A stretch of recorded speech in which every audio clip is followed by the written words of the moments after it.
میں अल्पसंख्यक जितने भी लोग हैं वो खुश नहीं हैं. हमारे मुल्क में सब खुश हैं. आप देखिए पाकिस्तान में जब आजादी हुई थी और टुकड़ा हिंदुस्तान का पाकिस्तान में गया था तो वहां 27% हिंदू था.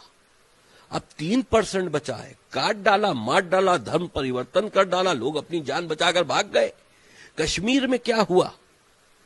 आप मेजॉरिटी में थे, आपने हिंदुओं को निकाल के बाहर कर दिया.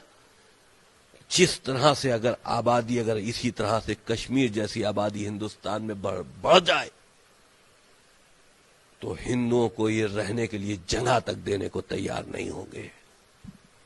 लगता नहीं आप भड़का रहे हैं लोगों को कि ये देश में भड़का रहे हैं आप और इस तरीके से अपनी लोकप्रियता बढ़ा रहे हैं बस भड़का के? मैं असलियत कह रहा हूं, इसमें भड़काया क्या है बता दीजिए. कश्मीर की मिसाल मैंने गलत दी. मेजॉरिटी में थे तो हिंदुओं को बाहर कर दिया.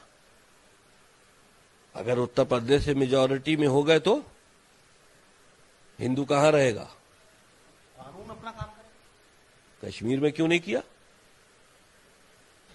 कश्मीर में जब जिस वक्त ये ज्यादती हो रही थी कानून सो रहा था आपका, क्यों नहीं किया?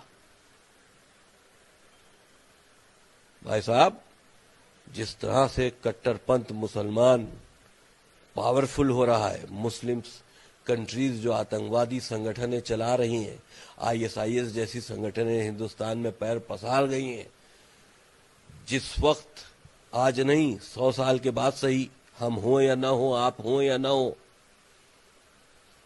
अगर इस पर रोकथाम नहीं हुई, हिंदू जगह मांगेंगे कि हमको रहने के लिए जगह दी जाए. ये बात कड़वी है, आप कहिएगा मैं भड़काने की बात कर रहा हूं. हालात को देखते हुए दूरअंदेशी की बात कर रहा हूं. हिंदू जगह मांगेंगे हिंदुस्तान में मुसलमानों से कि मुझको रहने के लिए जगह दी जाए. देखते जाइए. आपके यूपी के चक्कर ओवैसी बहुत लगा रहे हैं. अब कह रहे हैं कि 19% मुसलमान यूपी का मेरे साथ जुड़े 2022 चुनाव से पहले. आपको लग रहा है कि मुसलमान अब उनकी बात को मानेगा? देखिए साहब, ओवैसी का जहां तक के मसला है, ओवैसी हमारे हिसाब से आईएसआईएस का जो चीफ था अबू बकर बगदादी, उसकी जैसी शख्सियत रखता है, बस उसके हाथ में स्टेन गन नहीं है. ये सब एक पार्ट है आईएसआईएस के, चाहे वो ओवैसी हो और चाहे ये कट्टरपंथी मुस्लिम पसल्ला बोर्ड हो या जो भी हो. ये पूरी तरह से मकर जाल में उस आतंकी संगठनों के फंसे हुए हैं कि उनके निर्देशों पे काम करते हैं. आज ओवैसी कट्टरपंथी मुसलमानों का नेता है. हम कहते हैं वो नेता है. क्यों है? क्यों है? क्योंकि हिंदुओं से नफरत है, इसलिए ओवैसी नेता है. ओवैसी में कौन से 4 चांद लगे, लेकिन क्योंकि वो हिंदुओं के खिलाफ बोलता है. मुस्लिम पसल्ला बोर्ड में उसने बाबरी मस्जिद के लिए बहुत ज्यादा राम मंदिर के खिलाफ बयान दिए, तो वो कट्टरपंथी मुसलमान समझते हैं कि ये हमारा एक तरह से सरबराह है, हमारा लीडर है.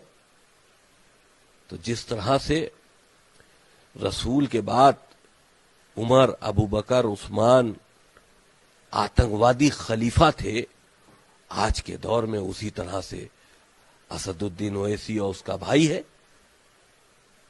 ये लीडर नहीं है, ये खलीफा है कट्टरपंथियों का. लोग इसको खलीफा मानते हैं.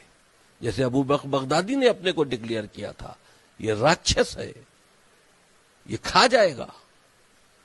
मुसलमान इससे बड़ी तादाद में जुड़ रहा है और मुसलमान का इससे जुड़ना हिंदुस्तान के लिए खतरा है. चलिए, बहुत धन्यवाद वसीम जी. तो ये वसीम रिजवी जिन्होंने हर मुद्दे पर बड़ी बेबाकी से अपनी राय रखी.